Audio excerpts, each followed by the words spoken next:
Let's start now. The BRAT's ascension. The gods have fallen. Satoru Gojo's body lies still, the soul of Yuta Okkotsu drifting in the cold void between life and death. Ryomen Sukuna, the king of curses, stands atop a mountain of rubble. His hand form a jagged ruin of scorched flesh and severed limbs. He is the victor of the strongest, yet he has never felt more hollow, because standing before him is the one thing he could never break. The BRAT. The vessel. The failure. Yuji Itadori isn't just a sorcerer anymore. He is the embodiment of every soul that Sukuna has crushed. For 268 chapters, we have waited for this moment. The spark of the Black Flash has become a constant flame. Welcome to episode 11. Today, Yuji Itadori doesn't just fight a king. He opens the doors to his own soul. Scene 1, The Fades of the Fire. The episode opens with the roar of Sukuna's Fuga open. The fire arrow, a technique that turned the Shibuya incident into a wasteland, is released at point-blank range. The animation turns into a hellish landscape of oranges and blacks. But Yuji doesn't dodge. He uses blood manipulation, Supernova, to create a pressurized shield of blood, dampening the heat just enough to walk through the flames. Sukuna's eyes widen. He sees Yuji emerging from the fire, his skin charred but his eyes calm. Yuji hits Sukuna with a punch so precise it bypasses the physical body and strikes the very seam where Sukuna's soul is stitched to Megumi's. The impact creates a ripple in reality. Sukuna coughs up a mixture of black blood and cursed energy. He is losing his grip on the vessel. "Why won't you just die?" Sukuna screams, his forearms swinging in a desperate, uncoordinated frenzy. Scene 2, The Radiance of the Black Flash. Yuji enters a state of cognitive awakening. He begins to land black flashes one after another, not by luck, but by intent.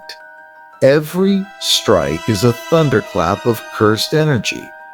1, 2, 3. The record of Satoru Gojo is shattered in seconds. The narrator explains that Yuji has finally understood the core of cursed energy. By accepting the deaths of Nanami, Nobara, Chozo, and Gojo, he has stopped fighting against the curse and started fighting as the curse's natural predator. He rips one of Sukuna's remaining arms clean off his torso. Sukuna tries to use world-cutting slash, but his output is too low. The king is being dismantled by his own student. Scene 3, Domain Expansion, Benevolent Envelopment. The music shifts from heavy metal to a soft, nostalgic piano melody. Yuji stops his assault. He places his hands together in a simple, humble gesture. Not the complex signs of the gods, but the sign of a boy offering a prayer. Domain Expansion. Yuji whispers. The ruins of Shinjuku vanish. There are no shrines, no katanas, and no infinite voids. Sukuna finds himself sitting on a bench in a clean, quiet, and sun-drenched train station. He is back in the body of Yuji Itadori, and across from him sits Yuji himself, looking like a normal high school student. This is Yuji's domain. Benevolent Envelopment. It is a space where souls can finally talk without the noise of cursed energy. It is the inner world that Yuji has cultivated through his suffering. Scene 4, The Ultimate Mercy. Sukuna is disgusted. He tries to summon his slashes, but in this domain, he has no power. What is this trash brat? A memory of your pathetic life, Sukuna sneers. Yuji looks at him with genuine pity. He takes Sukuna on a tour of his hometown. They walk through snowy parks, past convenience stores, and under the sunset of a normal Japanese suburb. Yuji explains his philosophy. Life isn't about being the strongest or winning. It's about the small, mundane moments that make a soul complete. He offers Sukuna a choice, the ultimate insult to a king. Sukuna, let Megumi go. Come back inside me. I'll let you live within my soul until I die. We can end this without any more blood. Sukuna's face contorts with a rage more terrifying than any curse. To be offered mercy by a brat is the only thing Sukuna cannot endure. He refuses. Scene 5. The soul-severing strike. The train station dissolves back into the ruins of Shinjuku. The domain has done its job. It has exposed Sukuna's soul completely. Yuji's hands glow with a new, iridescent light. This is his final technique, soul dismantle. He lunges at Sukuna, who is now a shivering, desperate mass of distorted flesh. Yuji lands a strike directly on Sukuna's chest. Inside the mental landscape, we see Yuji's hand reaching through the darkness and grabbing Megumi Fushiguro's hand. Megumi, it's time to go home. Yuji screams. This time, Megumi looks up. He sees the light.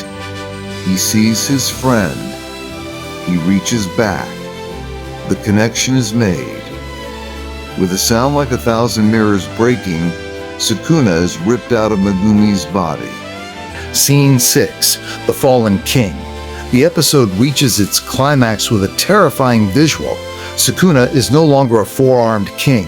He has been reduced to a pathetic, crawling clump of black sludge and cursed energy. His true form, without a vessel, he is small, weak, and dying. Megumi Fushiguro's body falls to the ground, unconscious but breathing. Yuji stands over the remains of Ryomen Sukuna. The King of Curses looks up at Yuji, his tiny, multiple eyes filled with a final bitter hatred. I should have killed you in that prison, Itadori Yuji, the sludge Sukuna rasps.